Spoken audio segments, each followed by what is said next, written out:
বন্ধুরা ভাত বেড়ে নিয়েছি। আজকে ভাতটা খুব সুন্দর হয়েছে, একদম ঝরঝরে, একদম সাদা ধবধবে ভাত হয়েছে। এরকম ভাত খেতে আমার খুব ভালো লাগে। ভাত গলে গেলে না আমার একদম ভাত খেতে ভালো লাগে না। যাই হোক, তোমাদের সবার খাওয়া দাওয়া হয়ে গেছে, এখন 3টে বাজে। 3টের সময় খেতে বসলাম। আজকে না খুব হাওয়া দিচ্ছে কিন্তু প্রচুর গরম। যাই হোক, আজকে রান্না করেছি চাল কুমড়ো ঘন্ট। এটা কিছুই দিইনি, শুধু সর্ষে ফোড়ন দিয়ে আমি রান্না করেছি, বুঝেছি? সর্ষে ফোড়ন আর হচ্ছে লবণ, মানে কিছুই মশলাপাতি সেরকম না, আর কি রান্না, প্লেন রান্না। গরমে যত হালকা পাতলা খাওয়া যায় ততই ভালো, কিন্তু সবসময় আবার হালকা পাতলা দিয়ে খাতেও ইচ্ছা করে না, তাই না বলো? আর আজকে রান্না করেছি কি বলতো, অনেক দিন পরে একটা ভালো জিনিস রান্না করেছি। মানে খেতে, মানে জিনিসটা ছিল বলে করতে পেরেছি। মাছের মাথা 2 দিন ধরে ফ্রিজে রয়েছে, খাওয়া হচ্ছে না। তা ভাবলাম যে আজকে মাছের মাথাতে মুগ ডাল করি। মাছের মাথাতে মুগ ডাল করলে কী বলতো, আমার ছেলে অতটা ভালো খায় না, কাটা কুটার জিনিস কোনো সবজি তরকারিতে কাটা দিয়ে খেলে ভালো পছন্দ করে না। তাই আমি জিজ্ঞেস করলাম যে খাবি তো? বলে হ্যাঁ করো, খাবো। তা করেছি, কাটা বাটা বেছে দিয়েছি, ভালোই খেয়েছে। আর আমার কত মাসের খুব প্রিয় এই মুগ ডাল রান্না মাছের মাথা দিয়ে। তা আমি অনেকদিন পরেই করলাম, গন্ধরাজ লেবু দিয়ে খেতে হেভি লাগে। অল্প করে করেছি, একবেলা, ওবেলা না। মুগের ডাল বেশি রাত্রে খাওয়াটা ভালো না। আগে একটু চাল কুমড়ো দিয়ে খেয়ে দেখি। আর আজকে বিকালের জন্য রান্না করে রেখেছি, সেটা তোমাদের দেখাচ্ছি কি রান্না করে রেখেছি। আজকে আমি এই রান্না করেছি, তাই তো, আর কিছু করিনি।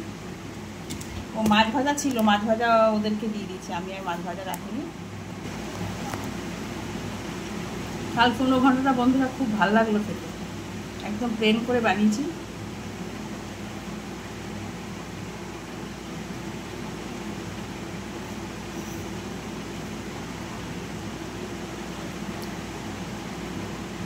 গোল গোল করে আলু ভাজা করেছি আর পটল ভাজা। চালটা নিয়ে নিলাম, এবার খেয়ে দেখি কেমন হয়েছে। গন্ধটা আসছে জানা, বিয়ে বাড়ি যেরকম গন্ধ আসে ওরকম গন্ধ আসছে।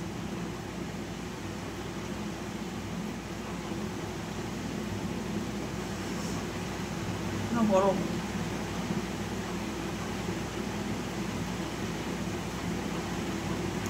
হয়ে গেছে বন্ধুরা,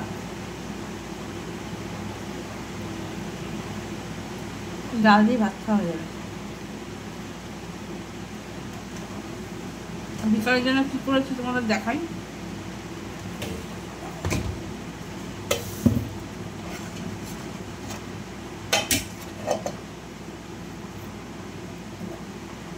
ডিমের মামলেট করে সয়াবিন আলু দিয়ে মাখা মাখা রান্না করে বিকালে ভাত হোক আর রুটি হোক, যেটাই হোক করবো।